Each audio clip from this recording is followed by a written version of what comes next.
Pessoal, sejam bem-vindos, boa noite. A nossa live hoje é sobre alfabetização. O que é que você precisa saber para uma alfabetização eficaz? E a gente vai receber um convidado aqui mais que especial, o André Lima. André Lima, ele estuda na área, ele é pai educador, ele é tutor do CC, ele é pastor, ele é editor-chefe da editora da Classical Press, da Cristã Evangélica. E para completar, melhorar ainda o quadro, ele escreveu a tese dele, tese de mestrado dele, baseada em alfabetização, né? Usando princípios cristãos, pensando em uma alfabetização para a glória de Deus. E eu vou apresentar aqui alguns livros que o André escreveu. Um dos livros que ele escreveu é essa abordagem educacional por princípio, fala sobre a educação por princípio, uma metodologia cristã, e também com fortes raízes clássicas. E é um panorama.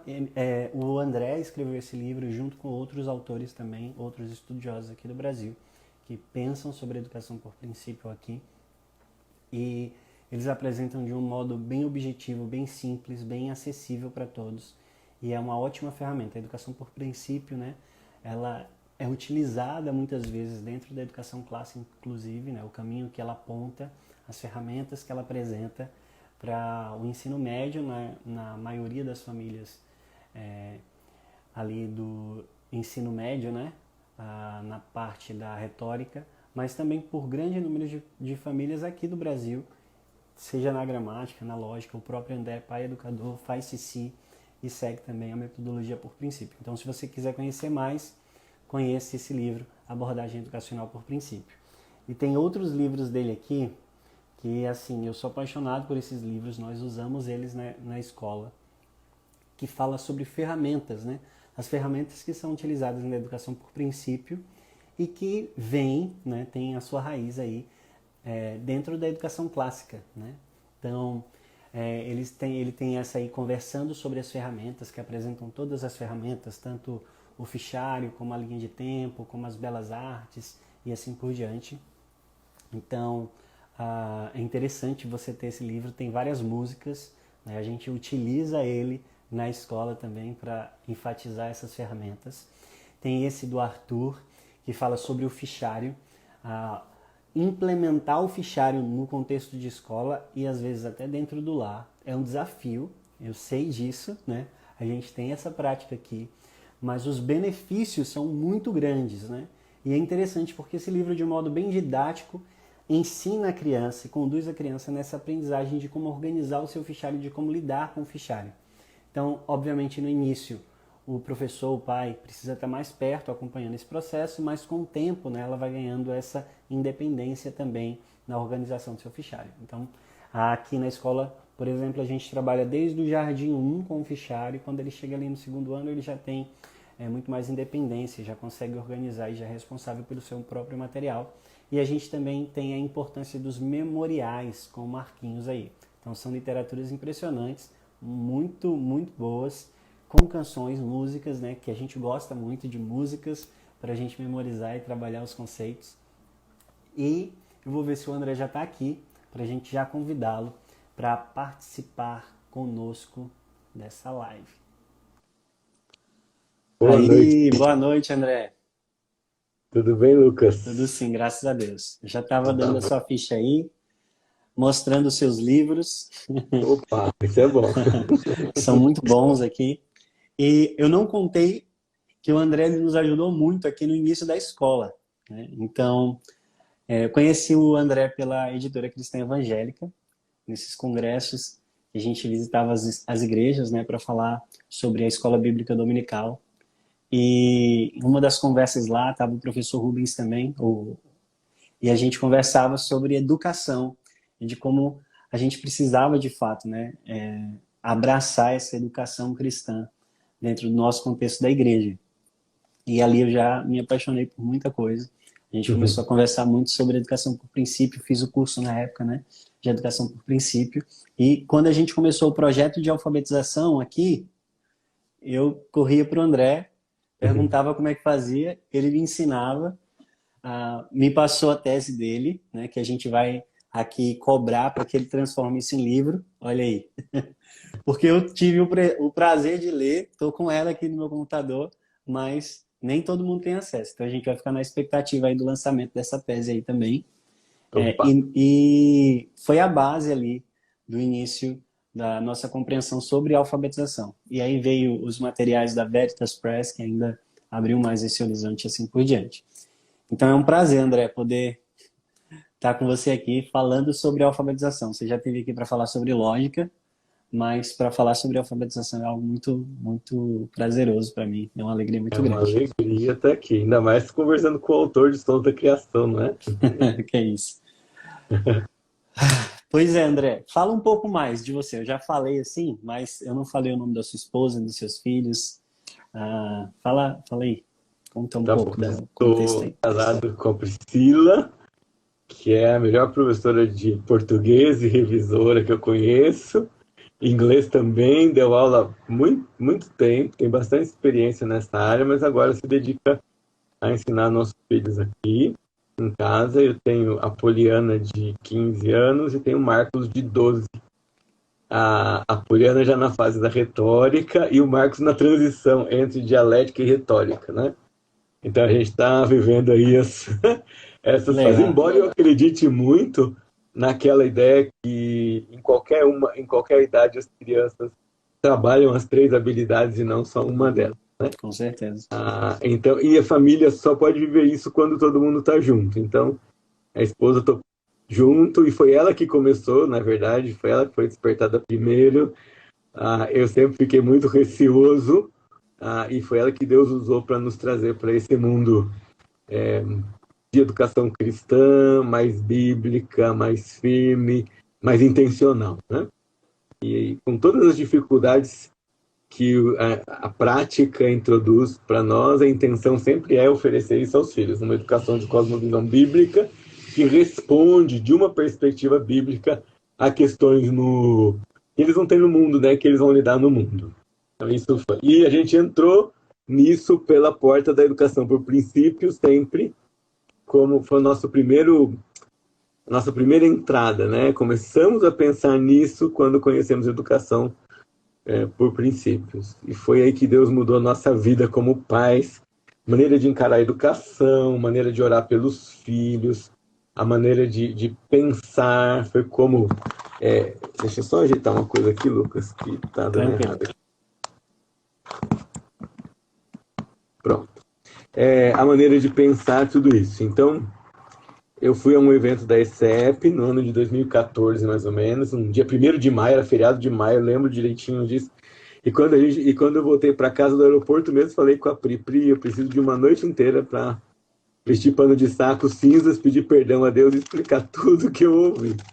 Porque sim, a gente vai sendo transformado, né? Quando essa ideia que eu preciso educar, mas educar para a glória de Deus, e educar não um cidadão útil, numa função, mas um cristão exercendo a vocação como adulto e vivendo o evangelho na vocação que Deus deu para ele. Então, essas mudanças ficaram muito claras para a gente quando a gente encarou isso, né? E é Uhum. isso que a gente tenta, por isso que a gente ora, nisso que a gente concentra as energias, tanto em casa quanto para ajudar quem a gente pode ajudar, com quem a gente pode falar e tudo isso. Uhum. Legal, André. O que mais me chamou a atenção na tese, né, quando a gente estava conversando sobre alfabetização, Uhum, e eu não sei se você lembra, eu já tinha feito um curso de alfabetização no instituto que tem aqui no Brasil, mas, assim, bem técnico, né, e bem uhum. distante da nossa perspectiva cristã. E aí você disse assim, olha, eu vou te mandar o meu TCC, e quando eu abri ele, né, que logo de cara, assim, tinha alfabetização no ambiente familiar. Uhum, E a gente estava em uma época, né? Eu e a Nath, a gente namorava ainda, ela não estava aqui. E a gente estava numa época bem militante da educação domiciliar, né? A gente era um pouco uhum. assim, avesso à escola. Quando eu vi isso aqui, eu disse, nossa, o André achou as respostas para os nossos problemas. E, e aí fazia a Bíblia como recurso para alfabetização no ambiente familiar, né? Então era É, uma união de tudo isso. Como é que você vê A alfabetização, a gente falou até um pouco isso antes, mas eu queria entender um pouco da sua visão, né? A alfabetização é um processo técnico, né? De aquisição de habilidades cognitivas. Uhum, O que é que uhum, isso tem a ver com a palavra de Deus e o que é que isso tem a ver com a família, né? uhum. Necessariamente. Então, eu acho que tem algumas compreensões básicas que sustentaram isso daí. A primeira coisa é assim, é pensar, uma Bíblia é um livro acessível no nosso país. Não é difícil para ninguém ter uma Bíblia no Brasil. Você pode ter grátis e você pode ter bem barato. É um livro que todo mundo vai ter. Então, sendo cristão ou não, qualquer família consegue ter um exemplar da Bíblia nas suas mãos, independente da sua fé. Segunda coisa que a gente tem que pensar é que, para nós cristãos, a Bíblia é regra de fé e prática. E, além disso, é um livro clássico, com grande variação literária, com diversos gêneros, com qualidade linguística de padrão alto, não tem gírias, tem a norma culta. Então é um livro acessível, é um livro clássico, no sentido que tem poesia, tem prosa, tem narrativa, tem uma Uhum. variação grande de gêneros literários, e é uma linguagem elevada, não é? Não é uma linguagem popular, nem uma linguagem do dia a dia. É uma linguagem elevada que vai puxar todo mundo que foi envolvido com isso para um nível maior, ou vai pelo menos desacomodar daquele nível que tinha ali. Então, a Bíblia tinha essa primeira ideia na cabeça. Segundo quando a gente olha para o nosso país, a gente tem muita defasagem na área de alfabetização. Né?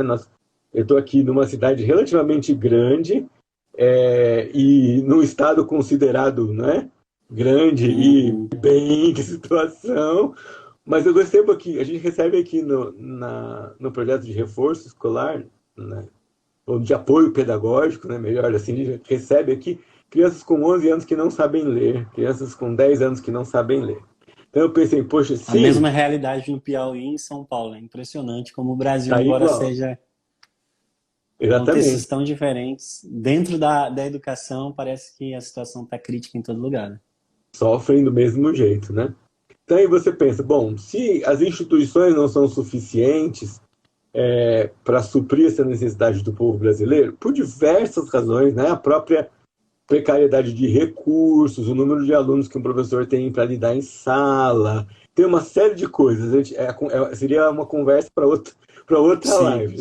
Mas tem muitos elementos aí. Então, eu pensei, bom, a família, se tiver algo simples na mão, é técnico, sim, não é natural, não é espontâneo, mas é técnico, mas é simples, com instruções claras e um livro base, ela pode fazer isso. Então eu pensei, bom, será que alguém já tentou isso alguma vez na vida? Tem algum caso em algum país que pessoas foram alfabetizadas de um processo básico no dia a dia, e tendo a Bíblia como livro-texto? Então também fui investigar isso. O que aconteceu com esse Uhum. pessoal que foi alfabetizado cedo, com textos expostos a textos de qualidade, como são os textos bíblicos, e como eles se desenvolveram posteriormente.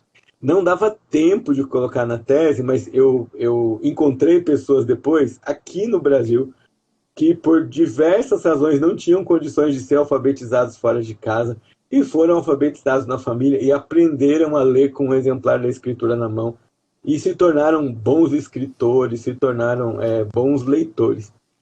É sempre importante dizer o seguinte: a tese não diz esse é o único jeito de fazer, e se você não fizer desse Uhum. jeito vai dar errado. A tese diz que esse é um jeito legítimo de fazer e poderia nos ajudar muito, porque é feito com dois recursos muito comuns, muito simples e à disposição de qualquer família que enxergasse essa necessidade. Então, essa ideia, esse exercício de pensar sobre isso veio é, com esses dois pressupostos. A segunda coisa que vem, e aí é uma visão fundamentalmente cristã, é do papel da família. Nós cremos que a família é sim a célula máter de qualquer sociedade. Né? Naquele Amém. livro Calvinismo, que Do na Kuyper, verdade né? é do Kuyper, ele vai falar numa daquelas palestras sobre as esferas de soberania, E ele vai tratar exatamente disso que a gente está dizendo aqui. Tudo começa com o indivíduo, indivíduos formam famílias. Essas famílias são a sociedade mais básica que o indivíduo vai aprender a conviver. Então, eu sempre digo que o pai é o primeiro presidente, é o primeiro professor, é o primeiro pastor, é o primeiro chefe, é o primeiro tudo do filho. Misericórdia de mim, Senhor. E ele, de nós. E de certa forma, se a gente tiver intencionalidade e fazer isso, né, e tomar posse disso, no sentido de praticar isso, então a sociedade ganha. O exemplo melhor para mim é o do quinto mandamento, né, no Êxodo 20, quando diz: honra teu pai e tua mãe, para que te prolonguem os dias na terra que o Senhor teu Deus te dá. Então, primeira coisa, o público é nacional, não é individual. Deus está falando com um país. Segunda coisa, está dizendo para o país que se a família for preservada, então as fronteiras do país seriam preservadas. Então, essas três crenças, né? A Bíblia como um livro acessível, clássico e rico, de linguagem rica. A família tendo capacidade de desenvolver isso no seu dia a dia. E a família como agente social mais importante, como ingrediente social mais importante. Essas três coisas é que fundamentaram o pensamento para estudar, para falar assim, puxa, e se a gente juntasse essas três peças, o que aconteceria? E foi assim que nasceu essa curiosidade e esse estudo que você leu, né? Aí. Uhum. Agora, André, quando você fez a tese, você já praticava educação domiciliar? Não praticava ainda isso. Aham. Foi um ano antes da gente, um ano antes da gente começar a praticar a educação domiciliar. E é interessante porque eu fiz a tese e a defesa, o mestrado foi toda a distância, mas a defesa tinha que ser presencial.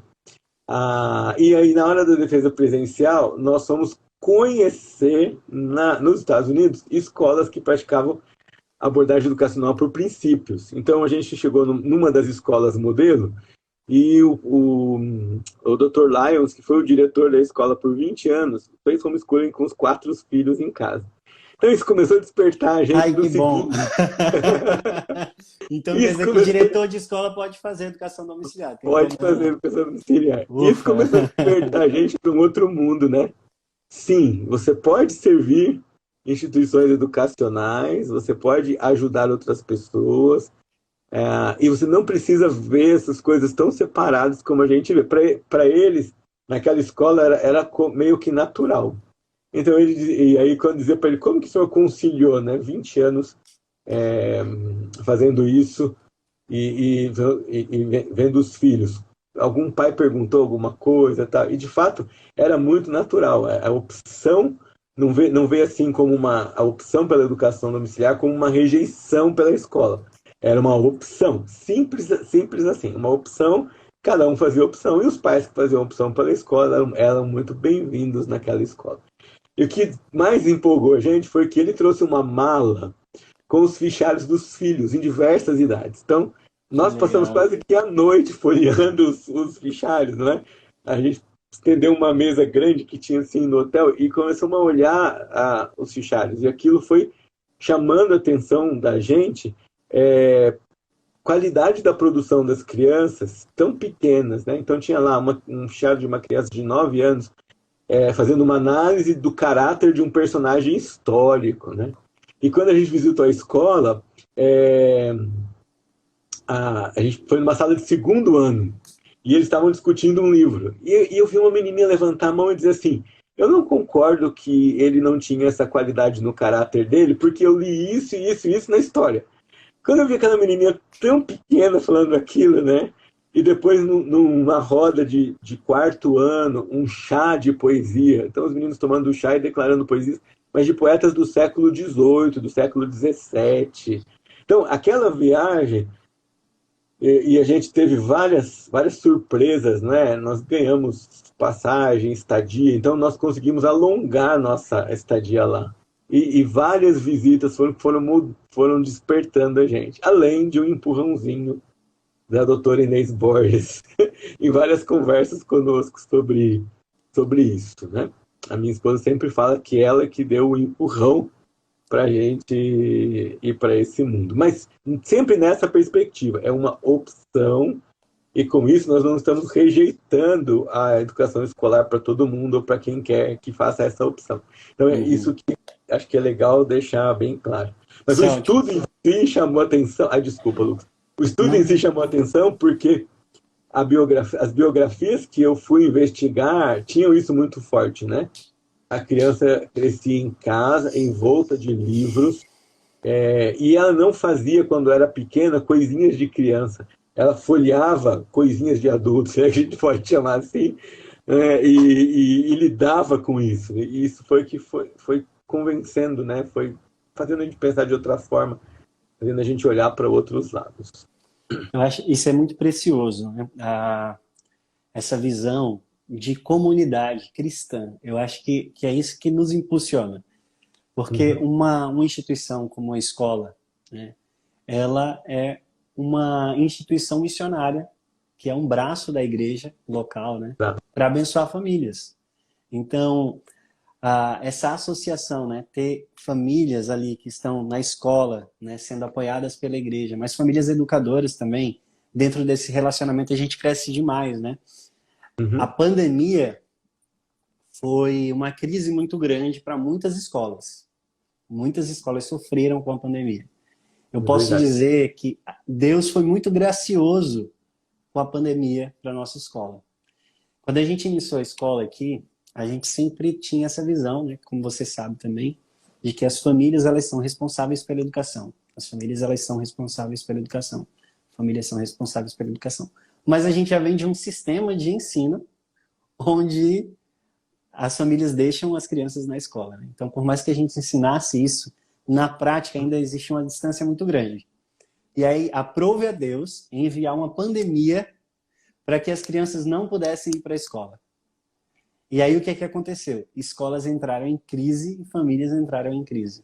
E Deus foi muito gracioso também pelas famílias que ele colocou na nossa escola, porque elas assumiram essa responsabilidade diante daquilo que elas já vinham aprendendo, e a escola ela serviu como um apoio, né, um suporte para essas famílias. Então foram 2 anos, 1 ano e meio mais ou menos aí, acompanhando essas famílias e elas educando seus filhos em casa. Então isso foi muito precioso, né? Outras escolas perguntavam, mas como é que vocês fazem? Eu digo, olha, o desafio não está tanto nas nossas mãos, mas no quanto os pais estão dispostos a assumir essa responsabilidade. Então a gente conseguiu, porque as famílias que estão na nossa escola, pela graça também de Deus, obviamente, elas tinham essa mentalidade. O que? A escola não pode? Pois é minha responsabilidade poder prover, né, isso para os filhos. Eu queria que você falasse um pouco sobre isso, né? A família como essa responsável maior sobre a educação. Você falou um pouco isso também. Você fala um pouco sobre isso também na tese, né? E uma coisa que tem que ficar claro para nós é assim, a família ensina e educa, querendo ou não. Não tem uma opção de não fazer. Tem a opção de fazer bem ou fazer mal. Tem a opção de fazer acidentalmente ou fazer intencionalmente. Então, o que a gente sempre tenta enfatizar, especialmente para as famílias que se conscientizam disso, é que ensinando academicamente em casa ou matriculando seu filho na escola, esse papel preponderante não muda. No sentido de que é você que precisa saber guiar, liderar e acompanhar. E aquilo que a criança aprende em casa, ou que o adolescente também aprende em casa, precisa ser intencional. Porque senão a gente vai ensinar coisas que nós não gostaríamos de ensinar. Então, se eu não fizer nada como pai, eu já estou ensinando. Só que os resultados que eu vou colher desse ensino acidental, vamos dizer assim, ou impensado, ou impulsivo, não vai ser o resultado desejável, nem para mim e nem para a sociedade. Eu acho que isso precisa ficar claro, porque entra aí para os pais uma dose de altruísmo, né? A gente não vai investir na educação do filho só porque eu não quero ter dor de cabeça quando eu ficar velho e o filho ficar adulto. A gente vai investir na educação do filho porque a gente quer que esse filho seja a bênção na prosperidade, no desenvolvimento da sociedade toda. Que ele seja relevante, que ele seja líder, não no sentido de mandar e dominar, mas de criativo, empreendedor, produtivo, né? Que a gente Uhum. entregue para esse povo, que ele forme uma nova família e que siga assim. Então tem um pouco também de altruísmo dos pais, de quem eu vou formar, não é? Como esse ensino vai acontecer. E fazer isso de forma intencional e não acidental. Então, meu filho, eu ensino o filho em casa, eu tenho um tipo de abordagem. Mas meu filho chega da escola com recomendações, eu preciso me empenhar nessas recomendações, eu preciso ler os materiais, eu preciso pesquisar junto com eles, eu preciso interagir com a escola e dizer, puxa, não entendi isso, acho que isso é difícil, acho que isso é fácil. Onde eu acho isso? Eu preciso ser curioso, né? Talvez dê um pouco mais de trabalho para a equipe, mas eu tenho certeza que a escola que entende o seu papel vai ficar feliz com pais que interagem em Uhum. prol de um melhor resultado. E ganham todos, ganha a escola, ganha a família e ganha os filhos, né? Então a gente sempre ensina, o pai precisa lembrar disso. Remotamente ou mais ou menos, com maior envolvimento em mais áreas, mas nós estamos ensinando o que a gente faz e o que a gente fala, né? Não só uma coisa ou outra, mas o que a gente faz e o que a gente fala. E a maneira que a gente faz e fala, isso é importante. Deixa eu só dar um exemplo, porque eu acho que isso é realidade na vida de muita gente, como era na minha, e pode ajudar a gente. Uma das coisas simples que a gente precisa mudar é não perder a oportunidade de ensinar os filhos quando eles nos fazem perguntas, né? Geralmente, por falta de tempo ou de paciência, o pai diz, quando você crescer, você vai entender.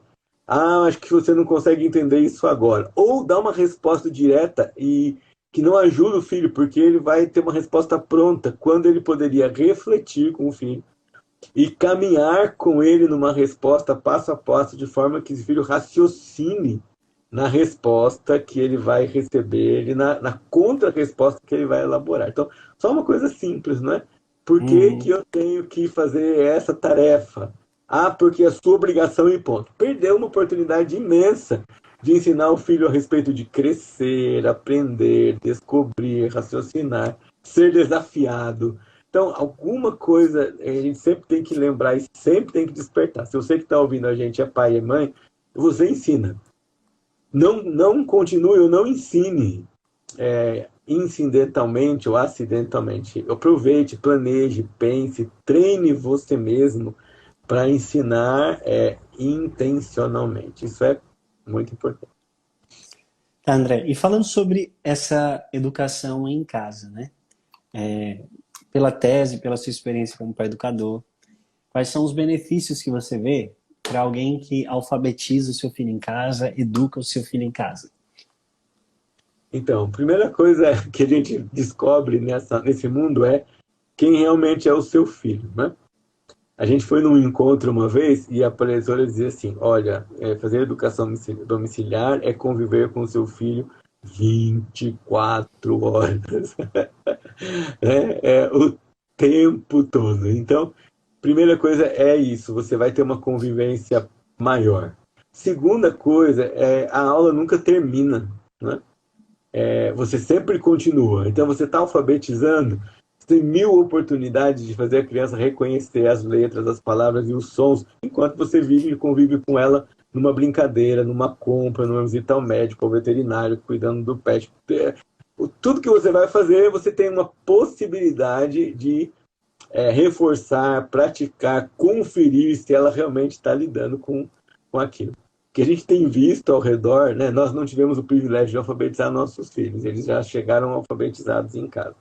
Mas o que a gente vê ao redor dos pais que fazem isso é exatamente isso. De repente, a criança está lendo o mundo a partir Uhum. de conceitos simples de alfabetização, lendo livros, né? A gente acompanhando aí os sons da criação. Que alegria as crianças passando de primer em primer e lendo. E em casa, elas vão fazer isso todo o tempo.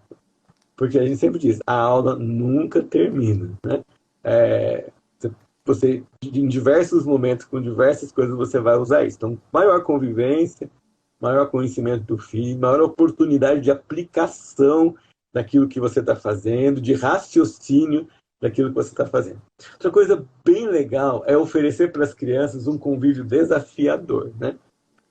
e a gente tem que se desistir de algumas coisas, né? Eu sei que talvez as pessoas da minha geração, assim, né? Os que estão aí na... Bom, não vamos dar número para isso, não, mas assim, as pessoas da minha geração, a gente sempre ouviu o pai dizer assim, agora é conversa de adulto, não é? Sim. Você tem que sair daqui. Então, o que a gente vê na educação domiciliar, claro que guardadas as devidas proporções da maturidade das crianças e do tipo de coisa, mas as crianças precisam ser expostas a conversas de adultos e elas são expostas em casa nesse sentido. Elas vão ouvir coisas, vão ver coisas, vão lidar com conteúdos, vão interagir, vão fazer perguntas nesse sentido. E acho que isso é um terceiro benefício muito grande. Um quarto benefício, eu diria para você, que em casa a gente consegue promover um certo tipo de empreendedorismo quando no dia a dia as crianças precisam achar soluções para determinados problemas que o ambiente não lhes dá favorável, né? Favoravelmente ou automaticamente. Então ela Interessante. precisa organizar o material, ela precisa dizer para o pai que material que falta, ela precisa constatar suas necessidades, ela vai gerenciar se as folhas estão acabando, se os lápis estão apontados, se tem todas as cores, se ela precisa de um novo device para estudar, se ela precisa de um quadro branco pequeno, onde ela vai fazer rascunho, como ela segue essas coisas. E dependendo da idade e de como você oferece as coisas, a organização da própria rotina, a detecção daquilo que faltou, o que precisa fazer para melhorar. Então, essa exposição acho que a gente pode chamar isso de um certo tipo de empreendedorismo, porque eu vou organizando e vou vendo isso. E é comum você começar a ver as crianças pensarem o que eu posso fazer para ganhar dinheiro, não porque elas querem ganhar dinheiro, mas porque elas vão vendo coisas que elas gostariam e que estão além das possibilidades familiares, mas que elas Ah, pensar num jeito de ter isso pelo próprio fruto do trabalho, porque vai vendo, poxa, eu estudo e colho frutos. Papai e mamãe trabalham e Nicole. colhem frutos. A gente faz as coisas em casa e colhe frutos. Então, o que eu posso fazer para colher frutos dessa coisa que eu preciso, ou que eu quero aprender, não é? Quero fazer um curso novo, quero ter um instrumento novo, quero comprar livros novos que não são do currículo escolar. Que coisa que eu posso fazer? Então, esses são muitos ambientes, muitas coisas que a gente tem. Alguns vão dizer assim, mas isso é uma bolha. E a minha resposta sempre não é bolha, é um campo de treinamento. A casa é um campo de treinamento seguro em que a criança pode errar com propósito. Ela pode Sim. errar de propósito, e ela vai receber ali feedback amoroso, honesto e iluminado pela verdade, no sentido que ela vai entender o que ela não deve fazer, como ela vai fazer. E isso é muito importante, porque quando chegar a hora, os pais vão enviar esses filhos do campo de treinamento para a vida real, para a batalha real, e eles estarão prontos para isso. Então, acho que isso é bem interessante lembrar que não é bolha, é campo de treinamento. Bom, André, você foi falando, eu fui pensando em várias questões aqui, né? Tanto essa parte de que a aprendizagem ela continua e essa criança ela desenvolve muito esse autodidatismo mesmo, né? A uhum, Paola é uma das nossas seguidoras aqui, uma irmã em Cristo também, e a gente orientou ela na alfabetização da filha dela, e ela mandava foto pra gente, que depois que ela lia a lista de palavras do Prime, no dia a dia ela estava ali lendo, chegava alguém da família, ela lia para o irmão mais novo, né? Então a gente percebe essa dinâmica, porque o ensino, né, não é uma janela do seu dia que você é obrigado a ir, onde você se desliga da sua família e vai. A aprendizagem, ela faz parte da nossa vida, né?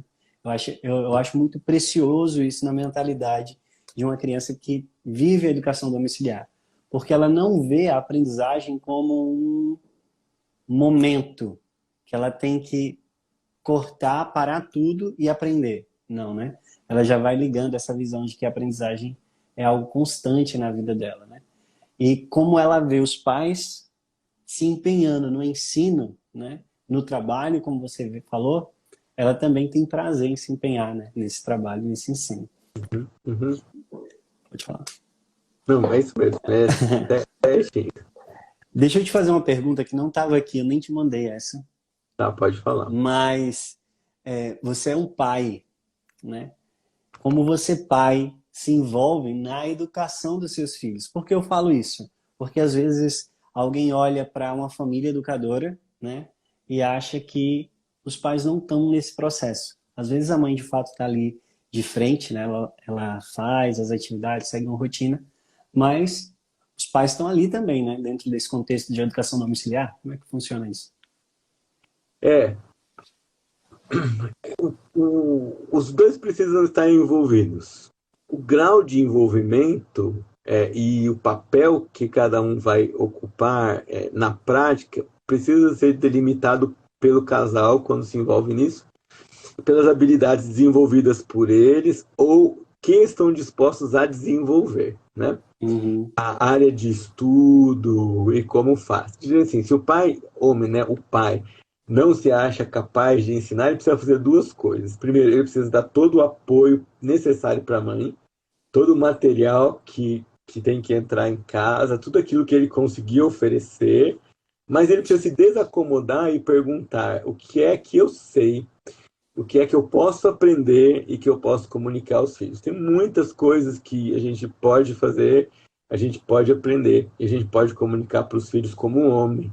Não interessa se é filho ou filha, mas de uhum. mentalidade, de hábitos, de visão de mundo, de cultivo em várias áreas da nossa vida, de apoio, de estrutura, de correção de rota, de apoio à mãe quando o cansaço bate, porque a rotina não é brincadeira, né? Com certeza. De ajudar e de dar apoio naquela hora em que precisa de uma correção e de uma voz mais firme, e de não autenticar a autoridade da mãe, autenticar as instruções de casa. Então isso é muito importante que o pai faça. Ele não pode ser um figurante, não é? Talvez ele não seja protagonista, mas ele não pode ser um figurante. Ele precisa ser coadjuvante, ele precisa andar de perto e pode até dividir o protagonismo conforme tempos, possibilidade, rotina de trabalho e tudo isso. A pandemia foi uma bênção para muitos de nós pais, porque a gente trouxe trabalho para casa. Então você economizou um tempo bem legal de locomoção, de rendimento de trabalho, né? De distração que não tem, porque você está concentrado, sem aquele monte de telefone tocando e gente batendo na porta do seu escritório. Então, isso foi uma bênção para muitos pais. E o pai precisa se envolver descobrindo de uma forma e outra como. Só não pode ficar de fora sendo observador, né? Não dá certo isso. Não é que não dá certo, não está certo isso, né? Ah, muita conversa, Lucas, muita conversa, muita abertura para ouvir, um exercício bem grande para perceber, um desarme do coração para você colocar. Nem sempre eu tenho razão, eu preciso entender e escutar a vida pelos olhos de outra pessoa. E isso é um exercício, talvez para nós homens, precisa ser intencional, porque não é natural e não é fácil, né? Então eu vejo assim o papel do homem pai nesse processo todo.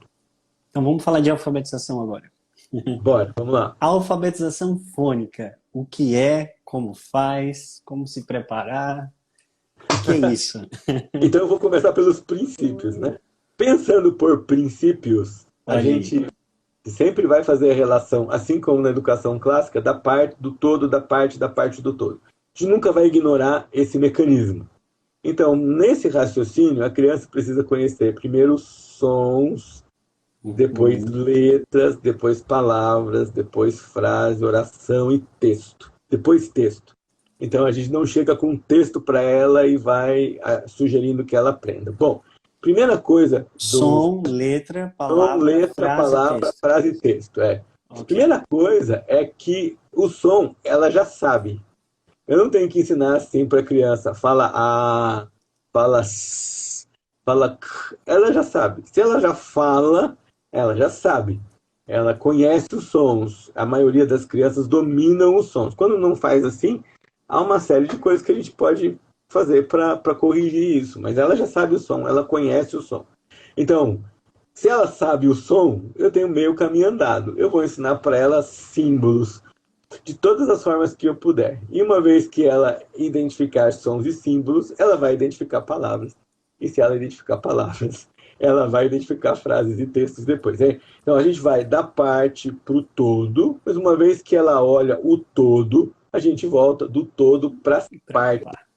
Porque esse é um movimento de análise, de analítico, né? Que ela vai dizer quem está falando agora, sobre o que essa pessoa está falando, por que ela está falando isso, qual o contexto em que ela está falando. Ela vai, de novo, quebrar isso tudo em partes. E ela das partes vai voltar para o todo, do todo vai voltar para as partes. Então, a alfabetização fônica é isso. E por que a gente sempre fala que é simples? Porque o seu filho, na sua casa, ele já fala. Ele já vai falar. Entre os 4 e 5 anos, ele é um gravador ambulante, né? Ele é um repetidor ambulante. Ele vai conversar, ele vai se expressar muito. E quanto mais nobre for a conversação, para mim, a alfabetização fônica começa com conversa. Quanto mais nobre forem as conversas, quanto mais inteligentes forem as conversas, quanto mais a gente elevar o nível disso, do vocabulário que você vai oferecendo enquanto você convive com essa criança, mais você vai conseguir alfabetizar, mais você vai conseguir chegar no lugar. Eu falava sobre isso ontem, André. Porque às vezes a gente falava isso ontem, né? Nessa importância do desenvolvimento da fala, né? Às vezes o pai fica com aquela linguagem infantilizada, com a criança com 4 anos de idade, e ainda o pai fica com aquela linguagem, ele mesmo, né? Lida com a linguagem infantilizada com os filhos, ao invés de trazê-lo para uma perspectiva mais nobre da linguagem, né? Isso mesmo. E aí, isso está associado, Lucas, à leitura em voz alta, que você deve abordar em algum momento. Mas na tese, um estudo que eu li de 2 psicólogas da educação, elas analisaram gestação, a leitura em voz alta na gestação. E elas descobriram, por exemplo, que pela entonação de voz, a mãe grávida faz a criança reconhecer gêneros literários, né? Pelo diálogo, o drama na voz, o suspense. E elas alegaram e citaram alguns estudos que mostram que crianças que foram expostas à boa leitura em voz alta, com entonação, com variação de velocidade, tiveram maior desempenho no seu processo de alfabetização quando chegou a hora de fazer isso. Então, a alfabetização fônica envolve tudo isso, a leitura em voz alta, a criança reconhecendo a individualidade dos sons, né? A é A, S é S, M é M, N é N, né? Ela vai reconhecer isso individualmente e depois ela vai ver que, além do princípio da individualidade, há o princípio da aliança, 2 letras dão a mão juntas, formam as sílabas, e aí você vai construindo o texto. Então, todo esse raciocínio está presente na alfabetização fônica. Você precisa de pouca coisa para fazer a alfabetização fônica. Você não precisa de um monte de aparato, né? Você precisa do método de ir conhecendo fonemas ligados a letras cada vez que você vai lidando com isso. Aquele livro que a gente já mencionou uma conversa nossa outro dia, não em live, mas era acho que é Consciência Fonológica em Crianças Pequenas. Isso. Ele tem estratégias de pré-alfabetização, né? De reconhecimento de sons, de ajuda nessa ideia de como reconhecer sons antes de lidar com sons e letras. Então, e você faz isso brincando. Então, por isso eu sempre digo, começa com coisas que o pai pode fazer. São coisas simples que ele pode fazer e atividades simples que ele vai desenvolver. Citando o método que você desenvolveu, o livro que você desenvolveu, Os Sons da Criação, são atividades simples que qualquer pai pode aplicar. Não é que são atividades simplistas, né? Eles têm toda a consciência do método por trás. Mas são atividades simples que os pais podem... Simples no sentido, ele precisa ver, ele precisa ouvir, ele vai precisar escrever, né? Ele vai precisar unir essas abordagens. Ver e ler, ouvir e escrever e assim por diante, né? Isso mesmo. E qualquer pai consegue fazer isso com coisas simples, né? Menos é mais no sentido que são poucas coisas de cada vez, mas muito bem exercitadas até que a criança alcance os resultados esperados, né? E consiga ler ai, ai, ai, por exemplo. e vai progredindo. E é legal porque também você não precisa esperar um tempo enorme para você conseguir algum resultado. Conforme a criança identifica alguns sons, ela já consegue ler algumas palavras, ela já vai ler algumas palavras em texto, ela já vai reconhecer essas palavras. Então, mas não vai reconhecer porque ela fotografou a palavra, vai reconhecer porque ela consegue identificar cada parte da palavra, cada som Tem um e pensamento juntar por isso. trás. Isso é um exercício de raciocínio, né? Quando a criança olha letras, sons que juntas formam uma palavra e ela consegue deduzir um sentido dessas partes que ela juntou num todo, ela está raciocinando e vai fazendo isso cada vez melhor. Então, em resumo, isso é um método fônico. A gente consegue fazer de pouco em pouco e consegue fazer com todo esse arcabouço e pressuposto de raciocínio por trás, né? Não é uma coisa que a gente quer fazer automática, não é uma coisa que a gente quer fazer mágica, não é nenhum truque, mas é algo repetido, refletido, arrazoado, pensado, raciocinado, né? Isso é. Legal, As André. crianças vão olhar palavras novas, vão querer ver significados, e assim o movimento ele é retroalimentador, né? Eu vou aumentando o vocabulário, complexidade e vou ensinando a ler. Tá, deixa eu caminhar aqui para algumas estratégias para alfabetizar em casa que você citou aqui no seu livro. Eu achei muito interessante a maneira como você relacionou com Deuteronômio capítulo 6. Né? Eu acho que você até cita esse livro, né? Consciência Fonológica em Crianças Pequenas. Sim, cito bastante. Mas você podia dizer assim, mais ou menos, para a gente como é esse raciocínio aqui, né? Do Deuteronômio 6, onde você utiliza esses valores, esses princípios para educação em casa, né? Você coloca aqui os umbrais das portas, o deitar-se e levantar-se, andando pelo caminho, assentando em sua casa. Então, olha, esse texto de Deuteronômio 6 vai remeter a gente para Deuteronômio Êxodo 14 e outros textos em que a família celebra memoriais. E essas celebrações são completas. Elas têm leitura em voz alta, elas têm encenação, e elas têm um aguçamento grande dos sentidos, porque enquanto o pai conta a história, ele come, ele aguça o paladar, o cheiro, o tato, a visão e a audição ao mesmo tempo. Então, é tudo tão rico vendo do ponto de vista educacional a exposição das escrituras sobre isso, né?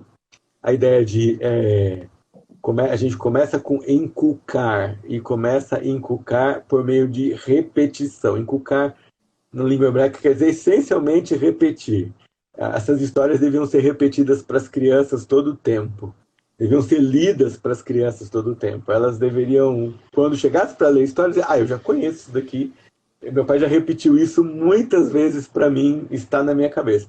Paul Gerry chega a dizer que essa palavra significa abrir canais de irrigação na mente das crianças, de forma que o pensamento possa fluir pelo meio delas.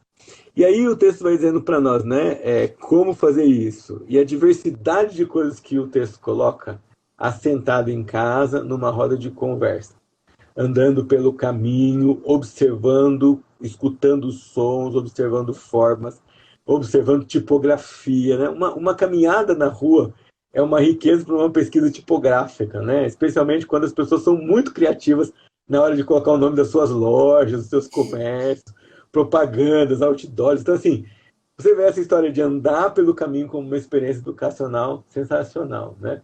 Ao deitar e ao levantar, todo esse período de convivência do dia, os hábitos que se envolvem, a descrição desses hábitos, as instruções claras para as crianças e o estímulo visual, né? Colocar na porta uma lembrança, colocar uma marca nos umbrais.